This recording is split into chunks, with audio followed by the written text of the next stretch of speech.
Someone made fun of me recently because every episode I start with, I am so excited, but I just was going to do that again. And I am genuinely so excited to invite Natalie Roy to the podcast. Natalie has been in my life for probably over 10 years, has been such an expander for me. She is a brilliant actress. She is an acting teacher. She is a mindfulness teacher. She's a yoga teacher. She is one of my favorite podcasts that I've been listening to for years. And truly, you have been an example of grace and creativity and light in my life since I was in my 20s. So I am so excited to welcome you to the podcast. I'm so excited to be here. Thank you for having me. Genuinely, it's, as you said, we've known each other for a long time, and there's a gift, especially in sisterhood, of really getting to watch someone go through stages of their life and go through stages of their development and watching someone flourish. And that's been my experience of you as well. So I'm so excited to be here. Oh, I will really take that compliment. Thank you. I want to jump right in because I think there's a fun thing about being an actor and actress when people aren't, right? It's this like mystical, how did you end up doing it? So I would love for you to just give us a little backstory. I know you're from Canada. You spent some time in LA. How did you get where you are today? I mean, you've had amazing experience. You're a meme. You've worked with Ryan Reynolds. Like, you've had such a fun trajectory. How did you get here? Tell us a little bit about this little Canadian girl moving to New York City. I mean, I feel like everything I do now in my life is still for that little Canadian girl, because she was just me back then had so much magic that I don't know where it came from. You know, I grew up in this really small 800 person community and went to the same school from grade 1 till grade 9. And it was this really tight knit, small community. You know, I lived on a road where tractors were the main vehicle that went up and down it. It was just this small, beautiful, amazing life filled with nature and family and apple picking and all the fun things. And yet I was like this little magical creature who's like, I'm going to move to New York. I'm going to be on Broadway. I'm going to sing songs. I'm going to be on TV. And my parents were like, where is this coming from? Like, how does she even know about those things? And I don't know where any of it came from, other than there was this innate curiosity in me that was always the leading factor. So it was always about imagination, curiosity. I'm going to make all my cousins get dressed up and we're going to sing songs. And it was always that creative vessel. This creative, curious energy was like a real driver for me as long as I can remember. And even I remember when I would go through periods because I went through some periods of sickness as a child and some heavier things, and singing and acting were the things that made me feel most myself, and they made me feel better and they healed my body. So it was always a really vital part. So when I was a kid, I was always trying to get the school to do school plays, and I got cast as Mrs. Santa Claus many years in the Christmas play. It was like my favorite thing in the world, and I would look forward to it all year long. And it was just really in my blood or in my body or in my something to just want to explore that part of myself. And there was a way that it was healing for me, but also that's what expanded me, was something about the arts and creativity. And so I just kept finding ways to do it. And when there weren't ways to do it, I would force my teachers to make ways to do it and, you know, come up with new ideas. And so we ended up doing lots of school plays and, you know, all the things. So then when I was graduating from my school and I got to go into the big city to go to high school, that was really the first thing that I was interested in. Was now I get to be in the big school plays, and now we get to be in the big musicals, and now I get to explore things in a deeper way. And I always had this little drive inside of me that was really curious about television and films, and I didn't have a chance to do that from where I was from. So the second I graduated from university, where I did study both psychology and theater, which was a really fun combination, because those have really been like the leading factors in how I teach and how I lead as an actor, of like, oh, what is it that makes an actor a great actor? Empathy, how we connect with each other, and understanding how we work as human beings. So I'm like, oh yeah, I was always studying that. I was always drawn to those things. So then I moved to Toronto and I did the thing. I got a waitressing job. I got an agent. I did all the things you're supposed to do. I got a headshot and really like was self-taught in, just going audition by audition, going to study with lots of different teachers and just pounding the pavement. What happened for me is that I got really a lot of wonderful success early on as an early actor in my early 20s. I booked a film right away. I booked a TV show right away. And then I booked a second film. And within the first couple of years, there was like this real trajectory. And then I had this moment where everything like completely shut down. And I was like, wait, I'm the same actor. I'm auditioning the same way. I'm still me, but why all of a sudden does it feel like there's a How old there's were a you block? when it happened? I was about 24, I would say, when that happened. So devastating, right? Because you had this upward trajectory for such a long time, and acting can be so cruel, right? Yeah. And then I went into real like critic mode, and I was like, it must be because I'm too big. It must be because I'm too this. It must be. And I made up all these really horrible stories and was mean to myself and hard on myself. And I mean, I couldn't get a job to save my life. It just, the energy stopped flowing. Right. And that was when I was like, okay, I need to make a change. And I have always felt, as I said, I was sick as a child. And so I always felt there was like a spiritual connection between my art, my creativity, singing, music, acting. I always felt like there was like a spiritual connection inside all of that for me. So I immediately went to, well, if the energy's not flowing, then it's not the outside world that's the problem. There's something in me that needs to get readjusted, and I don't know what it is. So that's when I packed up and went to LA. And my goal was, I'm going to quit being an actor until I figure out what's going on inside of me that's gotten disconnected from that magical place that I know to be true of being an actor. So what was the intention? So you're going to go to LA, you're going to quit acting. What are you going to do? I'm going to ride horses and go to the beach and wait for someone to give me a job.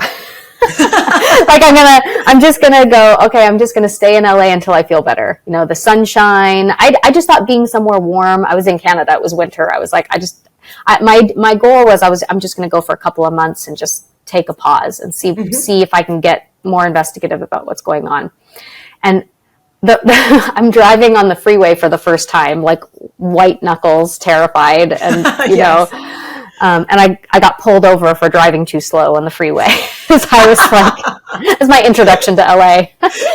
Like, ma'am, hurry up, please. Right. And then I was having this experience where I kept trying to make the acting work. I'm like, I'm in LA. I'm going to take an acting class.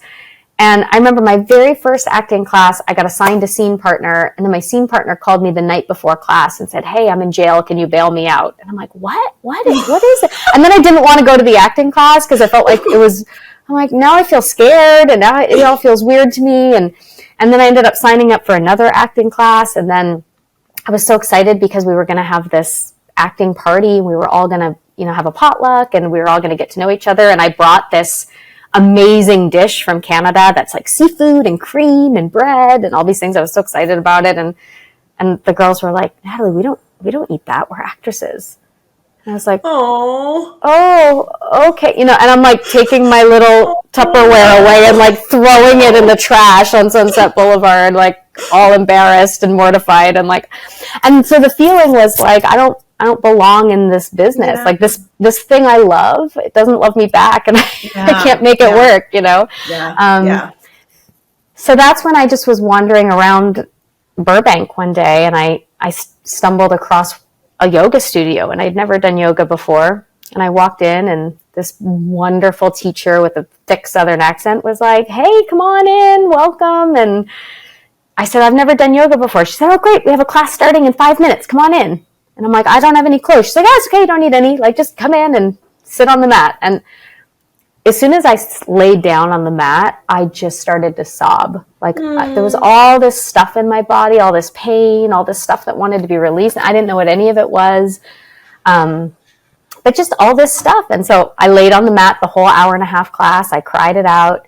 And as I was leaving, the teacher said, great job. You did yoga today. I'm like, that was yoga? She's like, that was yoga. Like, that's the real thing, you know? And I was so moved by her that I was like, what do you do? And she's like, well, I teach people how to be yoga teachers. I'm like, okay, I'll sign up. And I signed up. I signed up to become a yoga teacher. One yoga class, you're like, I'm doing this. Yeah. And she was such a great expander for me because she was less about yoga poses, even though that was very important in our training, obviously, and, you know, anatomy and those kinds of things and learning how to do it safely. But she was really about those Eastern philosophies and the psychologies and the teachings of the East. And so I got really immersed in that. And that's when I studied meditation. And that's when I really got reignited as an actor and re-inspired, because I thought, oh my gosh, these teachings are profound. And if actors knew them, this would be a game changer. So I was like, oh, this dry spell in my career was actually an expander for me. This was actually a moment to stop doing what I was doing on the trajectory I was doing it, so I could actually create a bigger life for myself, which was to not only be an actor, but also to, I guess use the word teacher, but, you know, just a co-actor who's also sharing new ideas about how to be an actor. So that was when I started developing mindset courses for actors. And at that time, it really wasn't a thing that was talked about, and people kind of made fun of it and called it woo-woo and said it was silly. And there was certainly many people that were doing things like that, but it certainly wasn't mainstream like it is now. So yeah, which is crazy because it is the biggest mindfuck to be an actor. It is like totally like everything you were talking about. And I think, I mean, being an actress is a really big part of my journey. And it was funny because for me, it always felt like it wasn't going to be the end goal and I didn't know why. But that like became later and later, like in my 30s. But it was just interesting because I kept being like, okay, it's not loving me back. I remember like when it still was my primary goal, it was this, I was so devastated all the time. And I really, through getting sick and healing, like my healing journey in my 20s, but also through, I feel like you guys popping up at the Actors Green Room, I remember you through, I don't know what avenue, I think I did one meditation coaching with you or something, but through you, I got introduced to the Untethered Soul, which was like, you know, I was like, I don't know, maybe 25 or 26. And I remember trying to read this book and really, it like hurt my brain because I was like, wait, I'm not my thoughts. Like, wait, I like remember like my brain exploded starting to understand consciousness. And it was just so interesting what that did. And it's funny too, because you talk about like on some level, I'm sure before you know, really more deeply connect to yourself, like there is some more surface level, right? Everything's a little bit more surface in terms of acting and what you're doing. And here you have this beautiful moment where you kind of get like lightly rock bottomed into like this deeper connection to yourself. And I would love to know a little bit about maybe the one or a handful of the philosophies when you first started to learn yoga where you're like, whoa, I need to share this with other actors. This is changing my life. Does anything really come to mind? It doesn't have to be like all of them, but like the one or two. So many. Really oh, so many things. I mean, some of the teachings are things like it talks about the afflictions of the mind. And it says, you know, there are 5 afflictions of the mind. And when you're in any of the mental afflictions, you're suffering. And like the mental afflictions are things like I can't be in the present because I'm worried about the future, or I can't be in the present because I'm obsessing about the past. And I'm like, well, that's the problem with being an actor. You can't be in the present and listen and have the experience of whatever audition you're having because you're worried you might not get it right, and you're worried they might not like you, and you're worried you might not get the job. And also you're thinking about all the jobs you didn't get in the past and how maybe you're not that good and maybe you're not really meant to do this. So there's no actual like, oh, can I just take a breath and breathe and be a human and trust the moment and trust myself. And so, you know, and that's like one of the teachings. I mean, there's hundreds of thousands of teachings that help us learn about surrender, that help us learn how to connect on a deeper level, that help us get the perspective of what life is really about. And, you know, for me, it was this really important teaching of acting isn't who I am. Acting is a way that my soul understands itself. And my soul can understand itself in lots of different ways. Like my soul understands itself through having a baby in a way that I hadn't understood myself before, through falling in love, through getting my heart broken, through having a disagreement with someone, through being on this podcast. Like everything in life is an opportunity for my soul to understand itself better. And we hide the treasure in the places that have the most stakes for us. So if my soul's evolution was caught up in, traveling to, I don't know where, Kansas, then I could go, oh, it hurts when my soul evolves. I don't like it when my soul evolves. It makes me go through hard things. I'll just avoid going to Kansas. That's easy because I can have a full, amazing life and just never go to that place, right? But if my soul's evolution is wrapped up in relationships and it's wrapped up in my vocation and it's wrapped up in who I came to be, then I can't avoid it. So instead of, and in the teachings of yoga, like it's really about like, instead of avoiding it or instead of, getting all crazed as we go through it, we just understand like, oh, this is what it's supposed to do. It's like, this is what growing looks like. This is what stretching looks like. And if my soul came to evolve and to know itself, then my job is to show up for anything that does that for me. And that's why falling in love is so wonderful and so awful. So awful. Because that's the more you love someone, the more connected you are to someone, the more you go through with someone, gosh, the harder it is sometimes. It's the most beautiful. I mean, I think for me, I feel like it's why I'm at least here. But, relationships and connection and love. Oh, I'm going through a pretty rough breakup right now. So it's like, it's the worst. Don't do it. But I feel you. It's like the best thing ever. Because every time I feel like I expand, right? I learn more. Yeah. I create more empathy and capacity for love. I really like that way of looking at the idea of your soul expressing through everything and like wanting that growth. I think that's a really beautiful way of looking at life. And I think it's also really important because I think going back to, I think people do this no matter what, but I think it's very easy to do it with acting where you are like, no, I am this thing. I am an actor. It is me. If it's not going well, it means I'm shitty or whatever. I'm not a good person. And it's like, no, this is all just another vehicle for me to grow and evolve in the way that my soul wants to. And it's allowed to change. It's allowed to, I used to think, oh my gosh, if I'm here to be an actor and then I become a teacher, that's taking energy away from acting. Right. And it's like, no, it's me expanding my energy. It's more of me, right? Mm-hmm. So like all of the things that we love, all of the things that we're interested in, it's like, I have a little person, so I get to watch a little person grow up and it all becomes so obvious of like, she just wants to touch and feel and taste and experience everything without any judgment of, I should only do this or I should only have this.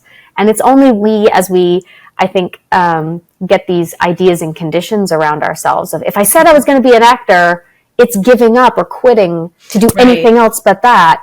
It's like being an actor might be like the fertile ground that causes something else in your life to grow. Right. Mm-hmm. And you get the opportunity to accept that evolution, and it might take you down the path as an actor. It might take you a path you never expected, but it doesn't mean there was any mistakes along the way. It's all your soul evolving through the next best vessel for it to evolve. Absolutely. I mean, I really felt that. Like, I feel like it was actually one of the most healing 14 years is what I was going to say. One of those healing things I did in that 14 years was be an actor and learn. It was the exact right path. And it's funny. I think you get to these moments in life where you turn around and you look back and you're like, whoa, all of those weird different things that I did actually were the perfect combination for like who I am now, what I'm doing now. And like at the time you're like, none of this makes sense. And I'm so scattered. And the ability to really trust yourself in that way, I think is so incredibly important. Yeah. And also to know, when we're in moments of expansion or we're in moments of like things changing us, things evolving us, our soul growing, lots of things won't fit anymore.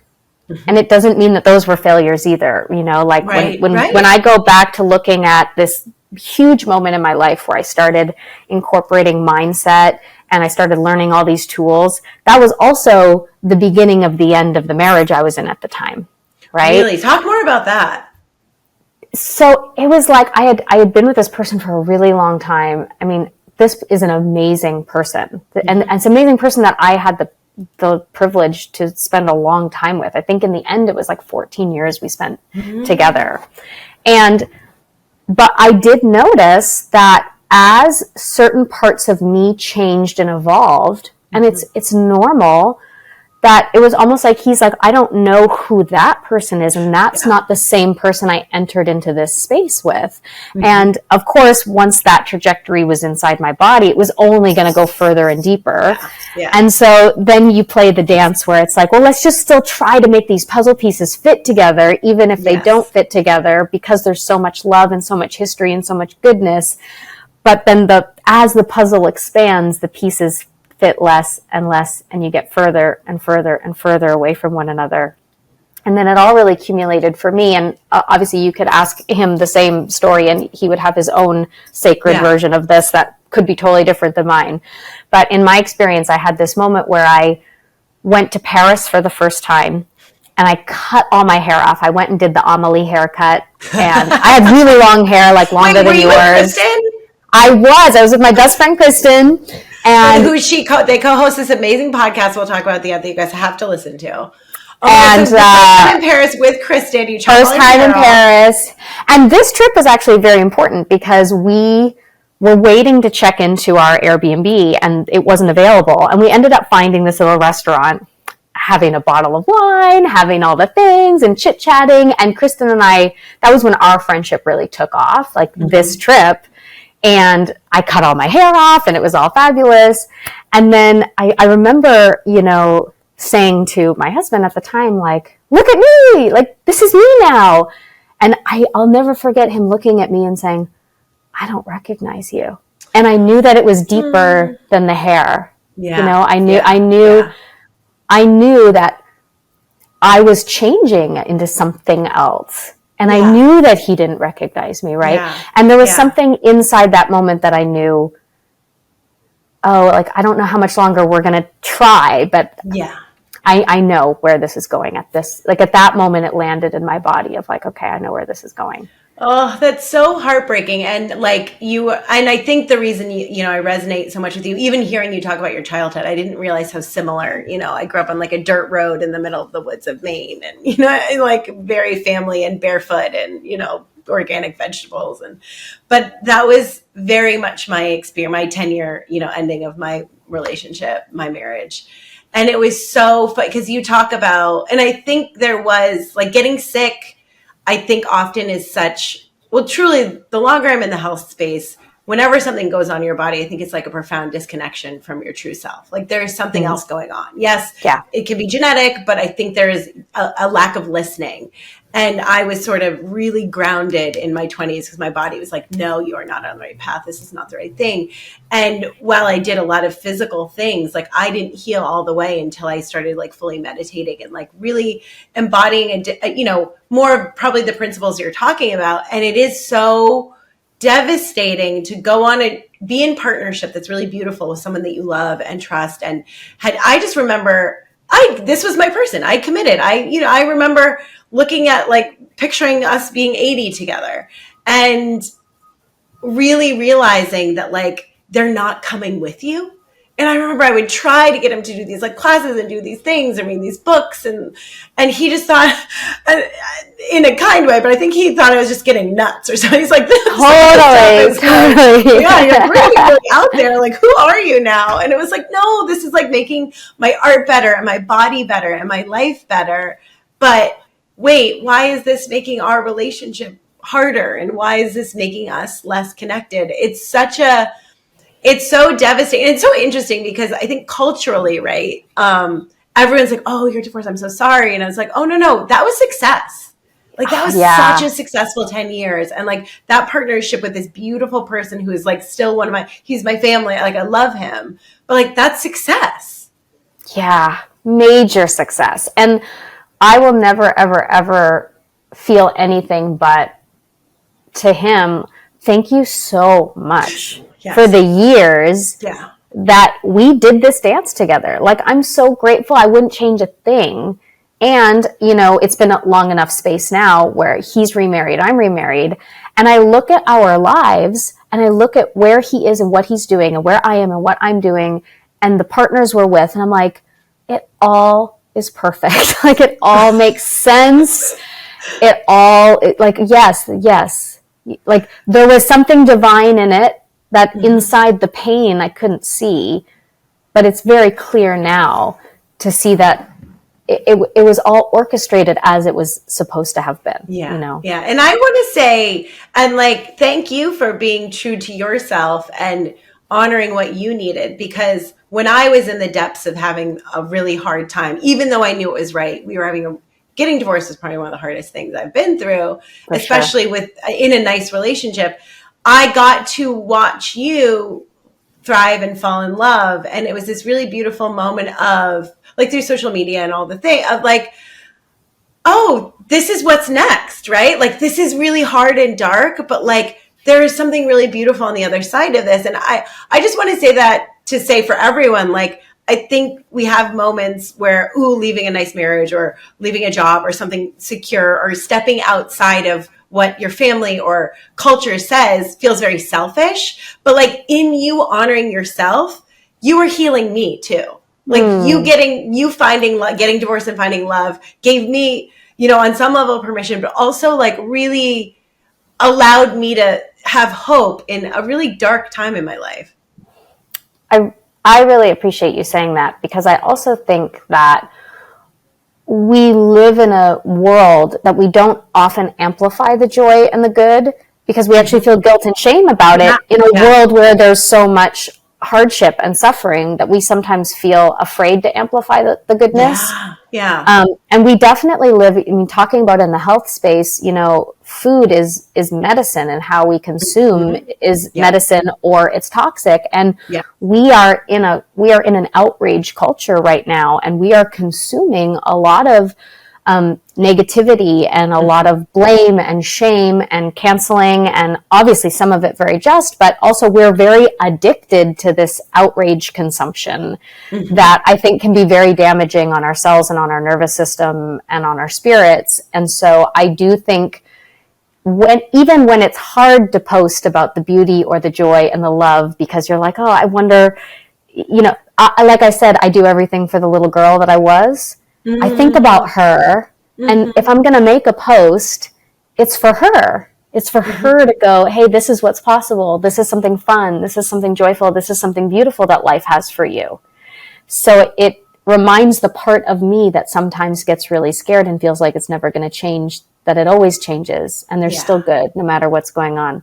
And the reason I brought up this restaurant Kristen and I went to in Paris is because years later, after separation divorce, it was going to be my first birthday kind of solo. And Kristen said, what do you want to do for your birthday? And I'm like, absolutely nothing. I want to be in a bathtub and not talk to anyone. You know what I mean? Like there's no celebration in my body right now. And she said, well, if you could do anything, what would you want to do? I'm like, well, if I could do anything, I'd want to go back to Paris.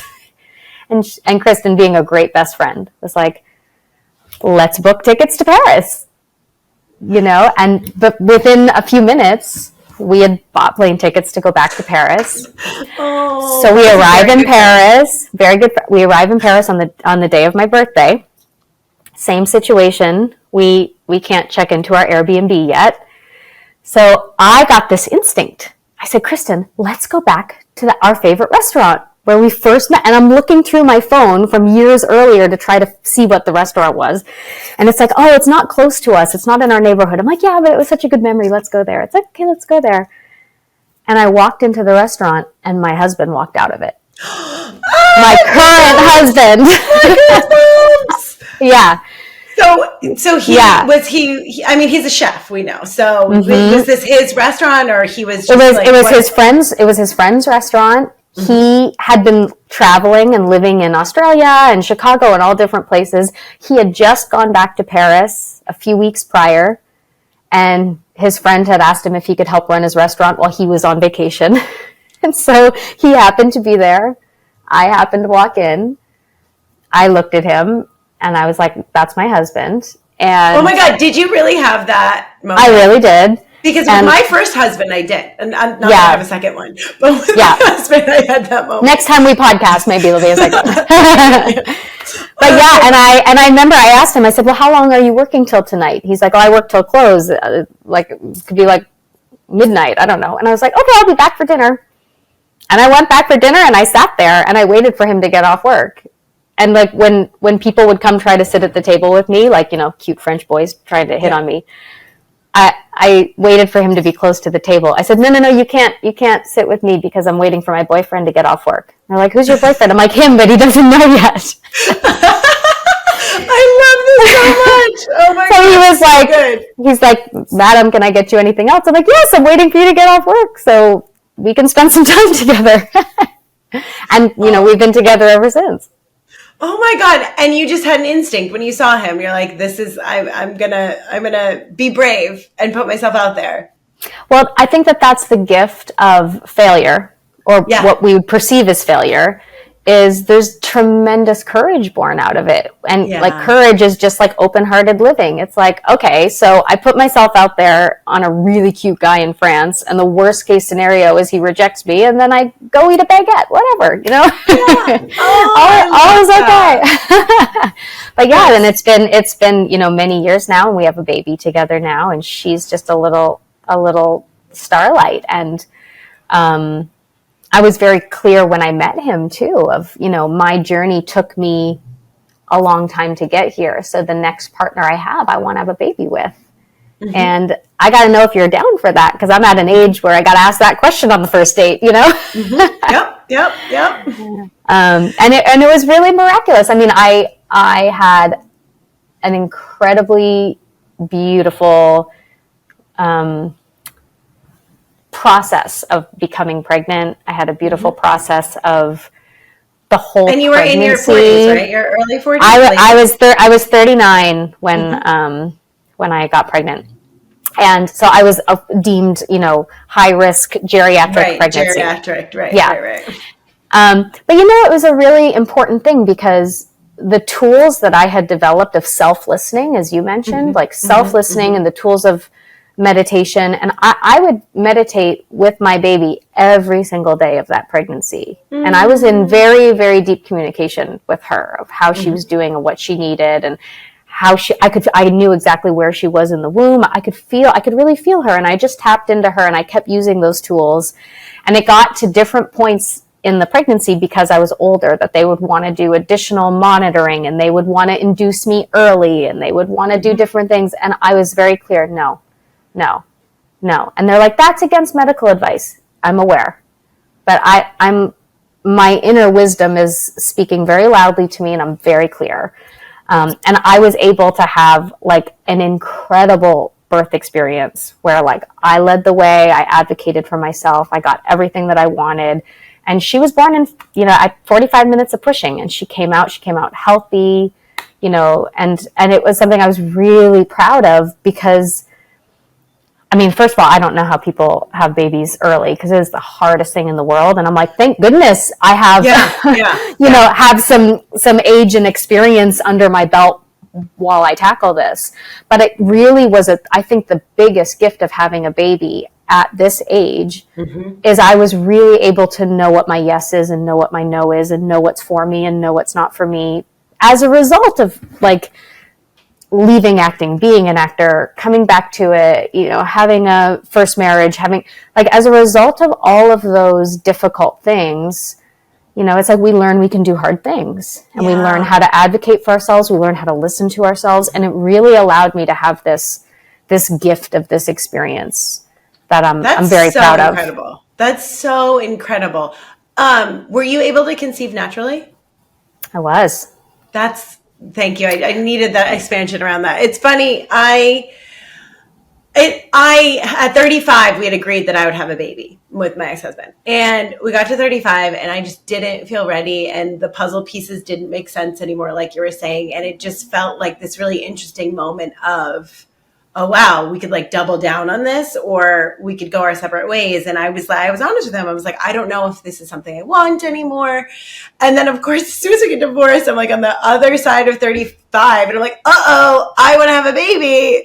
And it's been really interesting because I turned 40 this year, and it was the first time like a month before where it was like, I felt really strongly about it, like in the last 2 years. And I agree. Like I had so much I had so much to do, I felt like, and to learn and to be, before I felt like incredibly open and available and present, and like I could show up fully in a way that maybe didn't always happen for me as a kid. Right. Yes. And it's really beautiful. And I think something you've said that has been a through line here that I think is incredibly important, and is the thing that I think I try to express upon my clients the most at this point, is that inner listening. Because even when it feels like something silly and ridiculous, because I'm sure like you're brokenhearted, right? I don't want to have a birthday. You have this great friend that's like, what do you want to do? And I'm sure there could be a million reasons like why we didn't spend the money. No one just up and goes to Paris, or we shouldn't spend the money. But like, I always tell people, I'm like, you have to follow the intuition, but B, the joy, like those pulls on your heart, that desire, it's there because you're supposed to go to Paris and meet your husband, right? Like, and that was probably a silly thing that maybe felt ridiculous. And on the other side of that, because you can listen to yourself so well, you're also able to advocate for your child and to have a healthy pregnancy. Like these are real, serious, real life consequences from being really in tune with your body and trusting yourself. I think is really important to point out.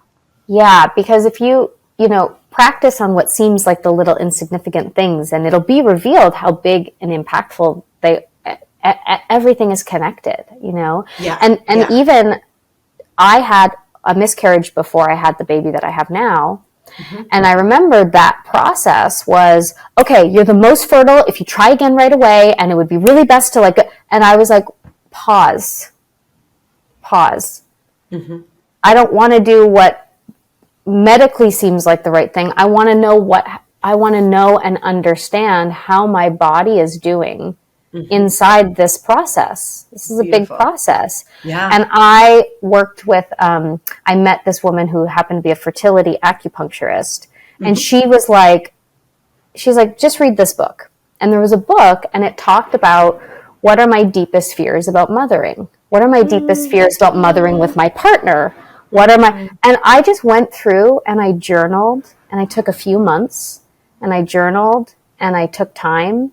And I just thought about what could be like some deeper things going on. Mm-hmm. And by the time I felt ready to try again, I literally felt like I was carved out, and I was new and whole. And we tried once, and I kid you not, 3 to 4 days later, I don't even know how it's possible, all of a sudden, from the top of my head down to my feet, I got like a hot flash, like a crazy hot flash. And then it went all the way back up.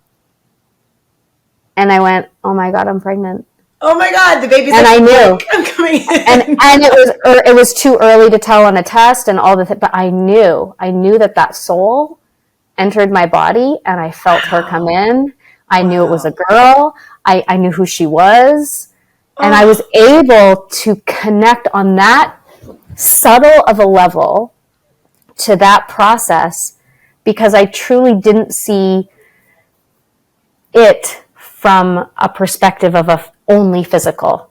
I saw it as like a really like spiritual, metaphysical relationship. And so I really felt like with anything in my life, it's like acting isn't working out, pause. Pregnancy's not working out, pause. Relationships not working out, pause. And I don't want to say that that's the right path for everyone. I'm just speaking from my own experience, that there is something in the pause, go in. Pause, go in, as opposed to try to move the furniture around on the outside to accommodate what I want, has always led to really profound, magical shifts for me. That's beautiful. I know, because I think the instinct is to not only just move the furniture around externally, but do it harder and maybe add more furniture, right? Yeah. And it's like, how do Faster. I double down? Yeah. And I kind of joke that I had, like, I really resonate because I feel the same way, but I have a mindfulness finger. And I basically, at a period in my life, and I was like, I wasn't as sick as I was getting, but I was getting pretty sick. And I was running around doing a lot of things, accomplishing nothing. And like lots of auditions and lots of improv classes and everything I could take and do. And, just nothing was actually happening. So I was doing it as hard as I can. And one morning I was late. I'd gone running in the summer and I was late for an audition or improv or something. And I was eating really fast and I was pitting an avocado and not paying attention. And the pit, when I stab it with a new knife, it comes out so fast, and I cut my finger almost in half. And I have to go to the ER. I have to call 911 because it's bleeding so much and no one's around and I'm passing out. And it was like this crazy day that I spent in the ER and had to get all kinds of stitches, Novocaine. And it was the final surrender where it was like, my part-time job was bartending. I couldn't bartend. I had nothing, no auditions. And it was the first time I surrendered into like a full meditation practice, because that was like the next part of my healing journey. And I remember when naturopath kept being like, you have to meditate. And I'm like, what are you talking about? Like, I'm 20 something and I run around and I don't have time for this. And it was that pause that led me deeper to myself and allowed me to connect to myself. And that allowed my body to heal. And then, in my 30s, when I started getting very frustrated, like I had my side business that just kept growing like a weed. And then I kept getting close to big things and they wouldn't happen, or I kept getting disappointed over and over again. And I kept just hearing like, if it's not opening, it's not your door. And then it was just the same sort of thing was happening with my husband. And it was like everything externally was going really fast, but there was nothing supporting it underneath, it felt like. And I finally was able a couple different times to like stop. And then it just felt like you do almost like a trust fall, right? You're like, okay, hands off the wheel, or I'm jumping out of the plane, and the right people and the right situations and the right job, like things just start to show up. And I'm actually having another moment of that here, where I like didn't realize I had a really interesting few years since I got divorced and moving and all kinds of different stuff happening. And everything that I thought was secure and what I wanted to do has started to fall away. And it was really interesting to have the tools that I have now, because initially we still try to cling to things, right? And then to be able to be like, never mind, let go in, be quiet, and then watch what shows up. Unbelievable. It's unbelievable. And what you're doing with your story is so incredibly inspiring and impactful, and that, people can come and listen to a podcast and feel that their story is seen and heard, and hear a woman not just speaking on results, but speaking on process and speaking on journey. I think that's really important. Especially when, certainly when I look at you, I'm like, she's bright and shiny and has it all together and it's all great, right? And I think that's the perception from, we live in this social media world where, everything's filtered to look a certain way and curated. And there's so much power in what you're doing of being like, hey, here's the process of this. Here's what it looks like when it's messy. Here's what it looks like when I'm not sure. Here's how, no matter how many tools I have, I still try to grasp. I still try to control it. It's still the first instinct. You know what I mean? Like tools are there for a reason, because you got to pick them up and use them, and it's like, it's still my instinct to not use them, even after 20 years of using them. It's still a daily process, always, and I love how you're using your path and your journey and your sickness and your story and your wellness to say to anyone else who's listening, or anyone else who comes into your circle, of like, wherever you are, there's a part of me that meets you there.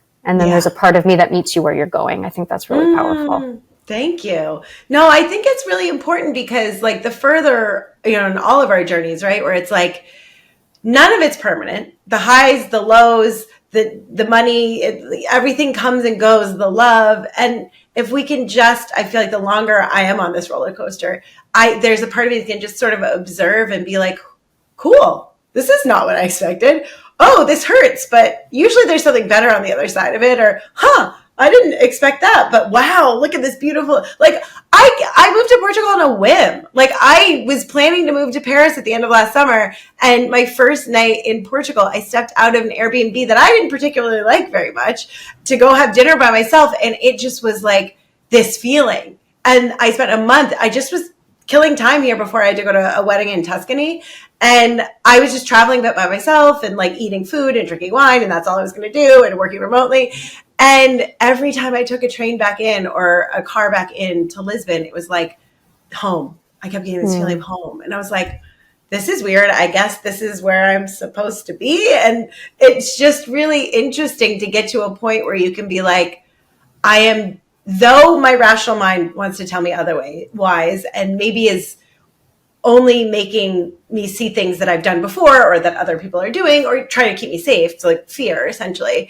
Being able to be like, no, I'm going to tap into what really feels good to me and feels like peace and sweetness and freedom, and just try to say yes to those things is wild. Once you like step off the like, oh, this is what everyone else is doing, and just start to trust yourself. And I love that you're giving real world results of the fact that you're like, hey, I was really in tune with my body and I knew what I needed and my baby needed. Like it's that important, because like your body is the only one that knows what you need. So I think it's just so, I love, I think that's such an incredible thing to share for everyone.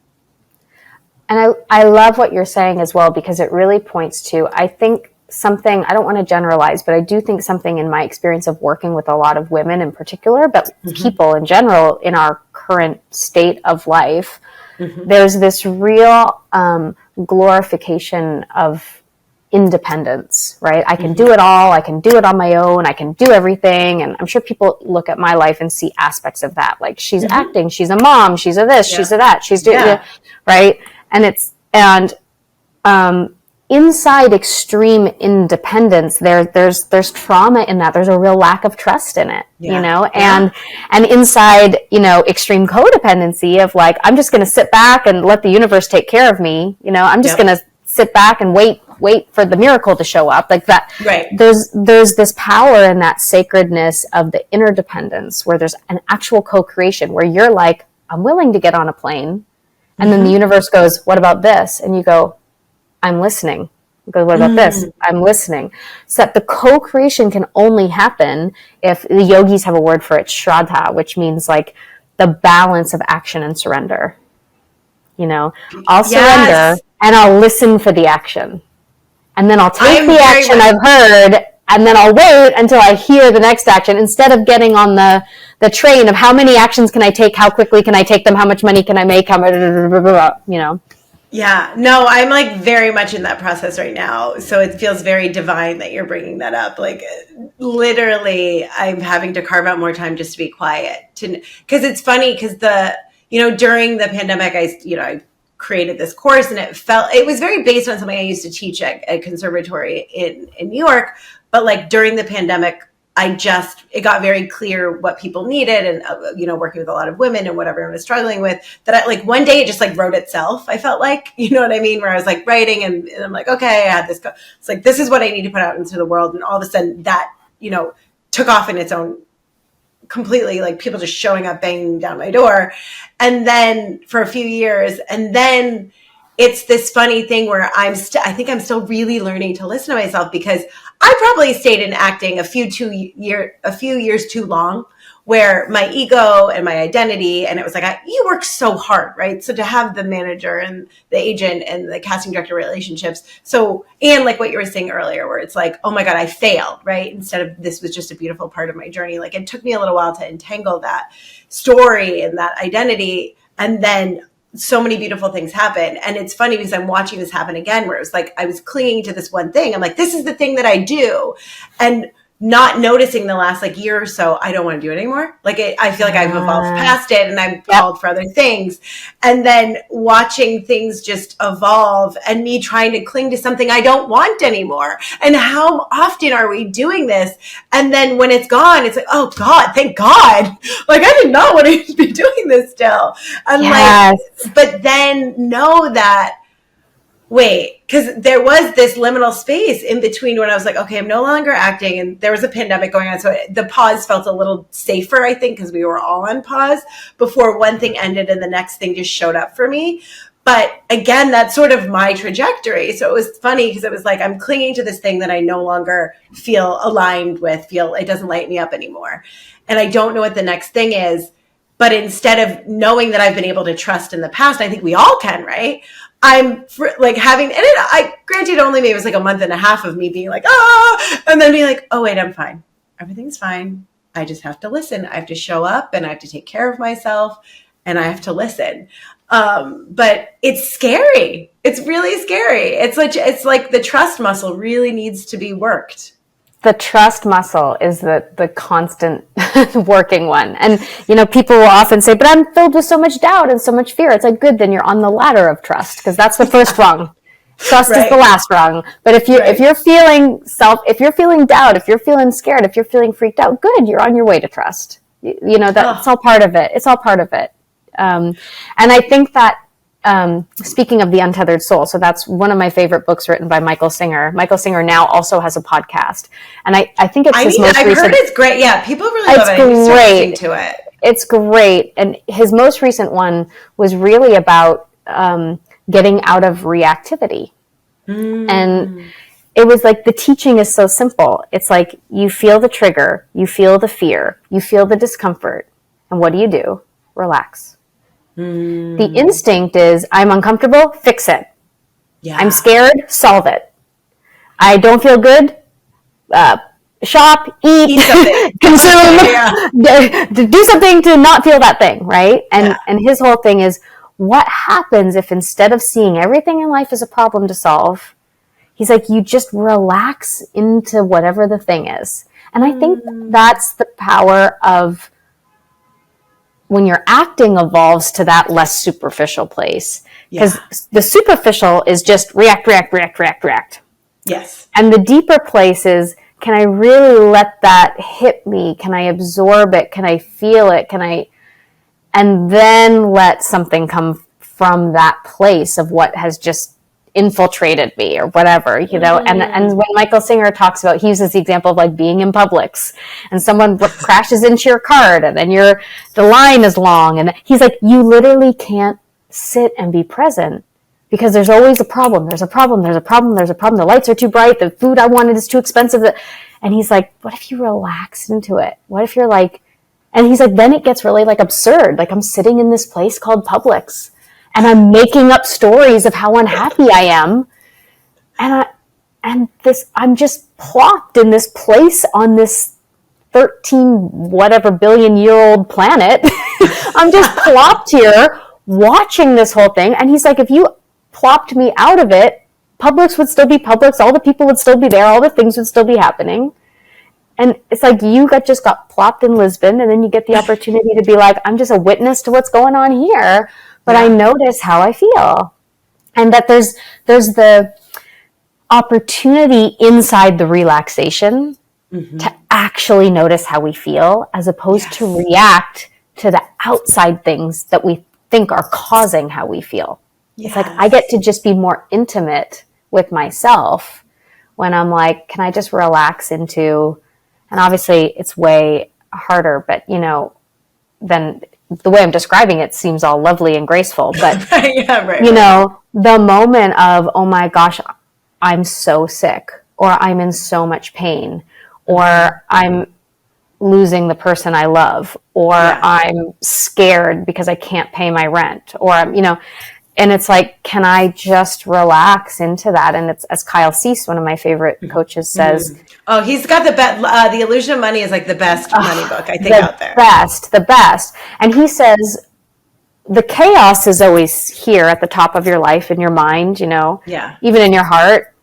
And he's like, but what do you know deep down? And if I ask any of you what you know deep down, you'd be like, here's my problem. Here's what I'm scared about. Here's what I'm stressed out about. And he goes, cool. All that makes sense. It all makes sense. We're not invalidating any of it. Yeah. And what do you know deep down? Well, deep down, I know I'm okay. Okay, so go there.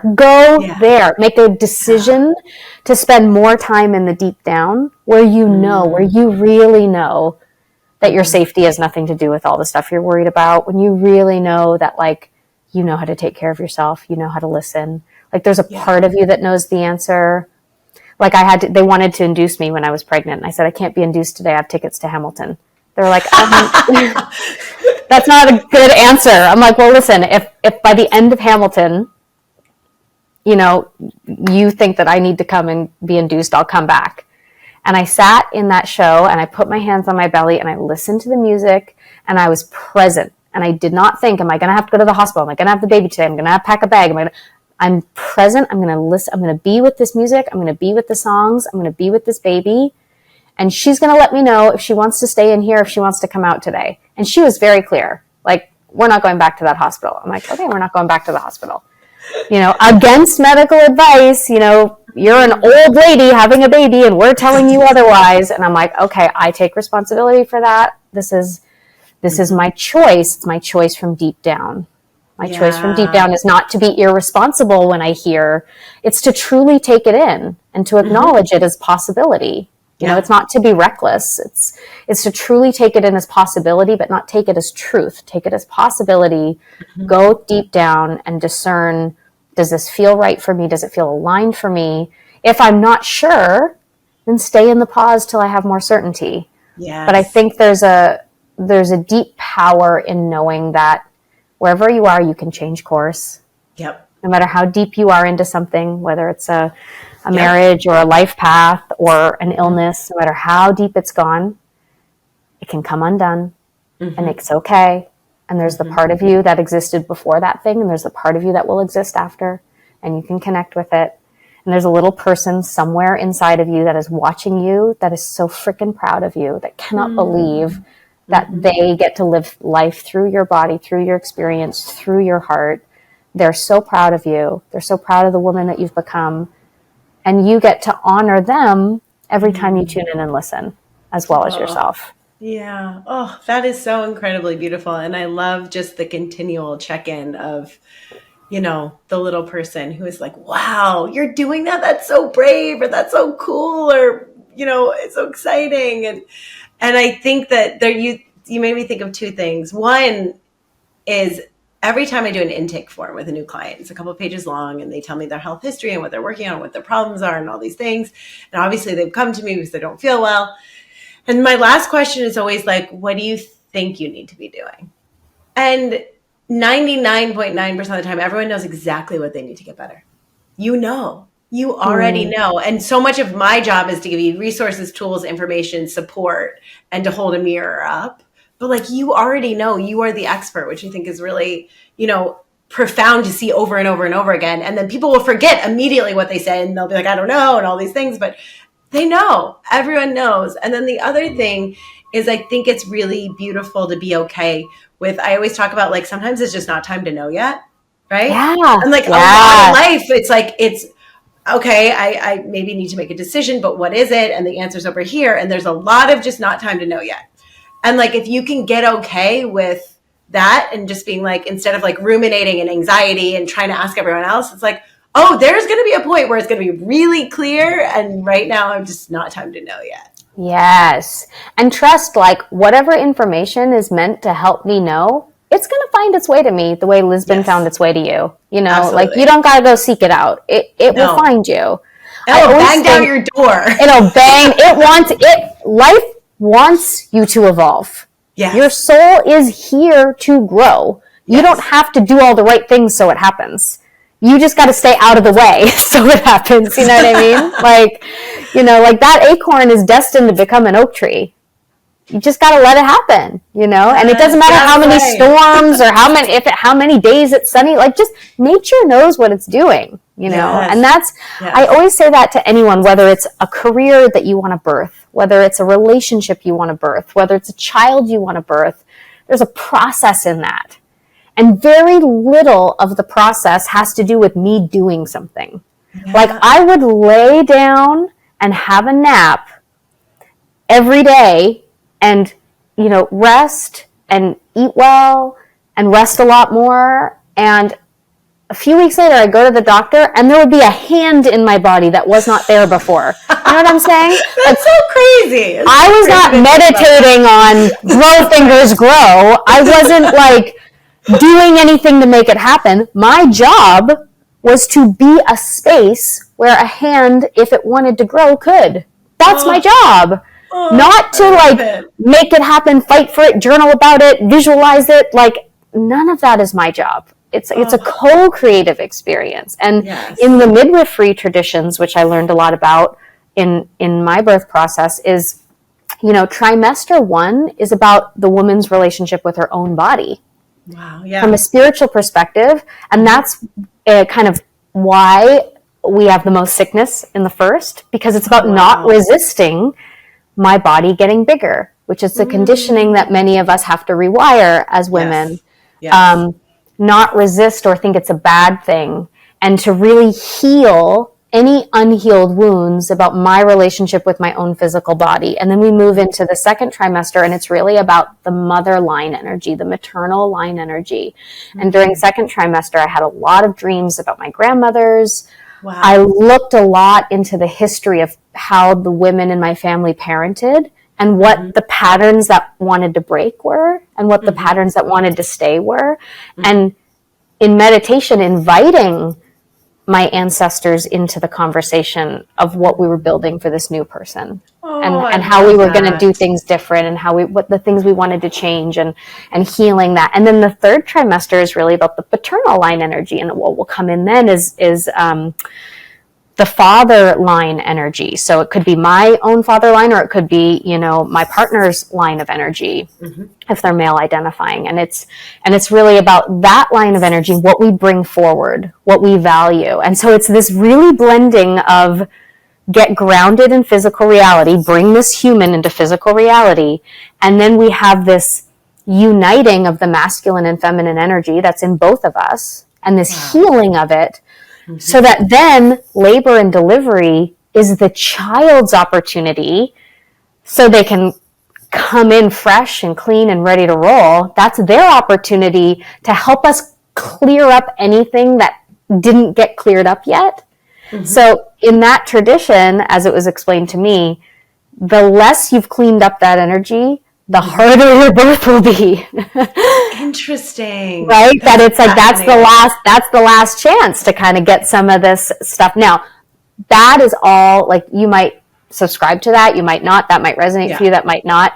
But in my particular case, it seemed to really go that way. Whether that's because I believed it to be meaningful or not. Which is powerful enough, But I really did, you know, get to that birthing experience. It was a full moon. My water broke. Full moon. And I remember everyone around me panicking. Like, we got to get her to the hospital. And I was like, guys, I'm good. I know how to do this. My body knows how to do this. Like, there's no need for panic. This is a natural process, and my body knows what to do. In the same way, like when you see an animal, when it's time for an animal to give birth, they will go to a dark corner by themselves, and they will be in the dark, and they will be in the quiet. So I always think about this, whether it's acting, creating, podcasting, building, relationship, you got to give yourself the time to go into the dark, to go into the quiet, to go into the still, so that you can listen to the wisdom that knows how to do it. Like you said, your clients know how to do it. People know how to do it. And the more you spend time building, as you said beautifully, that trust muscle, the bigger things you can birth in the world. Oh, what a beautiful, beautiful sentiment to end on. Oh my gosh, you are truly one of my favorite people to listen to talk about this sort of stuff. I think, you know, the way you look at the world and the tools that you have and what you bring is just incredible for everyone. So I have two more things I want to do real quick. I want to ask my final question, and then I want to share how people can have access to you. So yes, as you know, the name of the podcast is Love Through It. And, you know, we always have the opportunity, because life is always going to throw us curveballs. We can suffer through them or love through them. What do you do when you are sort of blindsided to get back up and open your heart a little bit more and love through a challenging situation? What's like one of your go-to tools? Great question. My go-to tool is permission to tantrum. Ah, so good. I have a big dowel, like a big stick. And I will beat the stick. I will put a garbage bag over my head and lay on the floor and beat and scream. Like, I let the messy, the ugly, the angry, the sad, the ugly, the sounds. You know, you can do this with your kids too. It's like, what do you feel? I feel mad. What does it sound like? Does it sound like an angry dinosaur? Does it sound like, what does it like? Release, move the energy. So I'm like a huge fan of, for me, sound works really great. Physical works really great. Throwing my body around feels really great. And then on the other side of that, I go into more of a somatic experience, I would say, where it's like hands on my body, you know, wherever I feel it. And this is something I learned from one of my mentors, Natalie Roy, but to use the phrase, sometimes I feel, not I am, not I am awful, I am overwhelmed, not that. Sometimes, which speaks to the impermanence of it, sometimes I feel like this is never going to end. Sometimes I feel like I'll never make it through. Sometimes I feel so alone. Sometimes I feel like it works for everyone but me. And whenever you find it, you'll know, because that extra little bit of emotion is going to come up to be revealed. And then I love that. Like, whatever little part that shows up that is like the really, this is the part of me I don't want anyone to see and I don't want anyone to know. I'm like, I vow to love that. I vow to love that. And as soon as that part of me gets love, it's a really miraculous thing. It's kind of like on with the day. Okay, I'm great. Like, it really, it's a real, like, when the energy is done and it's been seen and it's been heard and it's been validated, it tends to move on. And it doesn't mean the circumstance has changed. There might still be things to deal with. But if I really give myself permission for the tantrum, the release, and then I really, inside the stillness underneath that expression, make sure that I'm really listening to what's really going on there and give love to that part. For me, what usually happens is I end up having laughter. I usually end up having like, there's a lightness in it on the other side. Oh, what amazing tools you've just shared. That's so incredibly beautiful. Thank you. Yeah. And I think there's something as a performer, like, where we don't give people don't always give themselves permission to move and make sounds and, you know, do childlike things, but it's so incredibly powerful and healing. So all of you adults out there who feel silly doing stuff like this, like, go into your bedroom and have a tantrum. I think it's incredible. I'll say this, I have a 15-month-old little one, so she's just starting to get into that expression of how she feels and when she doesn't get what she wants and all the things. But she's also, I don't hide that from her. When I'm having big emotions, I let her see that big emotions are part of being a human and they're not something we need to be afraid of or pretend they're not happening or stuff them away. So she's seen me lay on the floor and being like, I don't feel good. And she kind of looks at me like, what? But it's really cute because when she has big feelings, she puts herself on the floor. Like, she's like, I can't handle it, you know? And I'm like, but I think that it's important to, you know, some people are like, Natalie, you are creating a drama queen. I'm like, well, I think I'm creating a person who feels permission to, like, that being a human is sometimes really hard and really has big feelings involved. And you just got to feel permission to move that energy, because I could sit and meditate all day, but if anything, sometimes it's me pushing down the discomfort as opposed to releasing it. You know, it's like when you eat the food that's not good for you and you feel like you got to throw up, you know, it's like, you know, sometimes like just that feeling of like, oh, that thing is released from my body is the thing that feels the best. So emotionally giving ourselves the opportunity to detox a little bit of what's been built up can go a long way. Yeah, the only way out is through with that stuff. The only way out is Mm-hmm. through permission. So where can people find you? I know you teach, you have this fabulous podcast, you do retreats sometimes. Tell us what's going on and how people can have more of you in their life. All over the place. Well, you can follow me on Instagram. It's Miss Natalie Roy. And you can also go to my website with my friend Kristen. That's where we do the podcast. It's thecreateseries.com, create like creative. So if you go to thecreateseries.com, you'll find our podcast, you'll find contact information. You can follow me on the Instagram. You can reach out to me really anytime. I'd be so happy to just connect and know who's listening and know who's out there. I just love to connect with other people. And we do have a Create Community Facebook page as well. And I'm in there every day. So if you want to join that community, getting inspirational tips and things like that. And then whenever we do retreats or events, that will always be posted there. So you can keep up to date on that. And if you're interested in how any of this applies to you as an actor, as a creator, I do offer classes, both for mindset and acting technique, script analysis, all those kinds of things. And you can reach out to me on any of those venues to find out more about that. Thank you so much. You guys, listen to the podcast, follow her, take her classes. You truly have been such I'll say it again, an expander, a light in my life, a beautiful example of what is possible. And just even like, I spent a bunch of time in Paris, and it was funny because I know how much you love Paris, and it's always been one of my favorite places, and like reaching out to you to get restaurant recommendations and stuff. And it's like permission to just go and have the best time. And I think you and Kristen do a really beautiful job of pushing everyone to follow, the joy, the creativity, the bliss. And I think that's what's healing. That's what allows us, that's what makes all of the pain worth it, right? When we grow. And I think you're such a powerful teacher and all that. So thank you so much for your time. You guys go check her out. Anytime you want to promote anything, please come back anytime. I could talk to you for so days. Sweet. I know. Ditto. I'm so proud of you. I'm so happy to connect with you. I mean, it's so many years of loving you, like wanting the best for you, seeing you, climb mountains, fall down, climb again. I mean, it's been incredibly beautiful to witness you and to be part of your life. It's really an honor, and I love what you're doing. So thank you so much for having me. No, thank you. Oh gosh, I will really take that to heart and store it in there. Thank you so much. And yeah, you guys check her out. She's amazing. Thank you. Bye.